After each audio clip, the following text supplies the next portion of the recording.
ito naman po, ito, matamis na. Ayan. Ito yung... Matamis na ito. Ito yung mga unang harvest na unang hinog.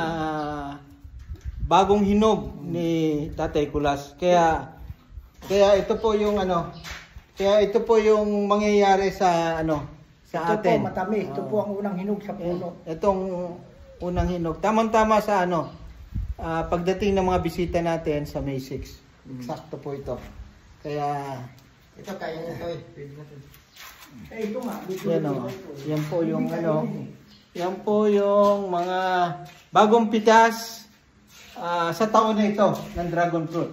Bagong pitas kaya napakasarap nitong mga dragon fruit na ito. Maraming salamat po at ang sunod na